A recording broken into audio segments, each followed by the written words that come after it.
about the message of the gospel. We're going to talk about the modes, the different ways that we share the gospel. We're going to talk about different methods. And we're going to focus on one method in particular and go through that. And then barriers that we have to go through in order to use our method. And then bring us back to a couple essential things that you guys will probably hear over and over and over. And in Romans, Paul says, I have not ceased to reminding you of these things, even though I know you know them already. So we're going to do that. We want to come back to the spiritual life over and over and over because we always need the reminder, and the more you hear it, the more confident you're going to be in sharing it. Okay? All right, so the first one, let's talk about the message, the way of salvation. It might seem elementary, but just put that aside, okay? Because it's like a really, really big deal. And a lot of people actually think that they're Christians, and because this is too basic, they don't really want to understand this, and they're not. So we want to actually really get the message right here. So what does somebody need to understand in order to go from the kingdom of darkness to the kingdom of light? To go from death to life? From hell to heaven. What does somebody actually need to know? What's the message of the gospel? They need to know which side of the spectrum they're on. Okay. Like they're a sinner. Sin. Good. Okay.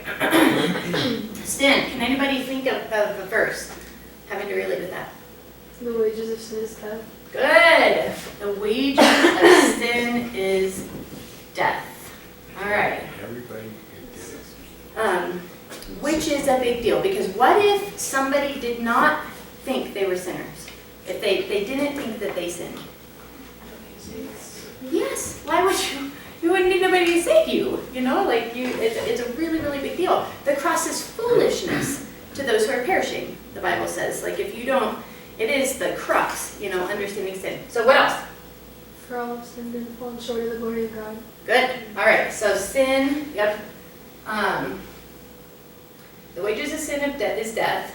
6:23. The wages, for all of sin, to fall short of the glory of God, the wages of sin is death. So what we deserve, the payment, the wage, is spiritual separation from God. Right? It's actually hell. And I know, that's so scary to talk about, but it's reality. It's grace and truth. If we hide that truth from people, that's not loving. It's not really. Jesus died for that very reality, the fact that the wages, what we earned, is death. Something good to think about in exposing sin is Romans 7:20 talks about by the law is the knowledge of sin. So what is the law? The law tells us that it shows how much we need a Savior. It shows how much sin we actually are and what God holds us to. Yeah. Okay. And a good outline of the law is the Ten Commandments. Yeah. So God's law, not necessarily the government's law, but God's law. So you could, sometimes in helping people see sin, if they just don't get it, you could put yourself in their shoes, in their boat, their same boat, because we're all there, and say, okay, well, have you ever lied? I have, so, they can identify. All right, well, that is actually sin. That separates us from God. Have you ever stolen? Have you ever disobeyed your parents? These are 10 commandments. So therefore, we are guilty. If we were to die right now, would you be able to say, I'm guilty or innocent? Guilty. All right, so helping someone understand their sin and the payment of their sin is a big deal. All right, so what else? Grace. Okay. And did you say grace or Christ? Grace. Grace. Right. Grace. Grace. Good. Okay. Grace. Okay. What about grace and Christ? Great. Ephesians 2:8. Ooh. Okay. Let's come back to that. Let's put that here. Go ahead. Joel. Order. That's a good one though. Okay. So what does Romans 5:8 say? What God demonstrated is in love. In this, the older still sinners. Yes. But God, put on skin in the form of Jesus Christ, and he lived the perfect life we couldn't live. While we were still sinners, Christ died for us. All right, so he lived the perfect life, he died, and he rose himself from the dead to prove he is the only way to the Father. That is a big deal, especially in Colorado or Washington and other places that, think there's many ways to God. There's one. Did Buddha die for your sin? Did Buddha raise himself from the dead? No, right? How about anybody else? Krishna or...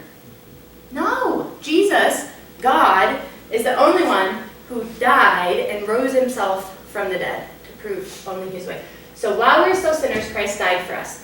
Okay, Ephesians 2, 8, and 9. And I'm going to add, what does this say first? Romans 2, 8, 9. For it is by grace you have been saved through faith. It's not the work of right, but a gift of God. Okay, it's nothing you do. So let's do Romans 10, 9 to 10. You know what? It's going to be in my way. So let's do 10, 9 to 10 here. That is, with your mouth you confess and are saved. If you believe in your heart, and with your mouth you confess and are saved. So it's just a matter of confess and surrender. Not confess to a person, because a person, didn't save you, but confess to God, like, I'm so sorry, I totally messed this up, and surrender, here's my life.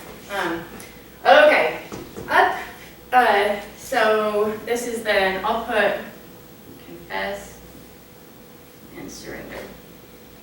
It's just an act of faith. The prayer doesn't actually save you, right? It's the faith in your heart, the faith that you're putting in Jesus that actually saves people.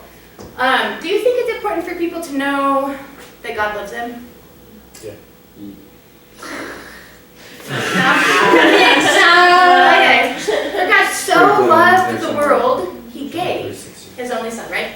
Okay, so we could talk about God's love.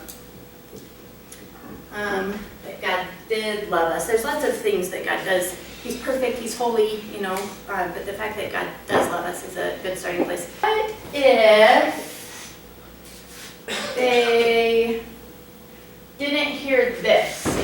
What if they heard God love them? What if they realized that they were sinners? And they realized someone told them that Jesus died for them. Is that enough? No, why not?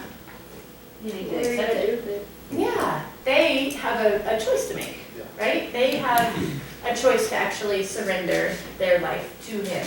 Even the demons believe and shudder. They know Jesus is God. So in James 2, that's what James 2 says. So that's why that point is important.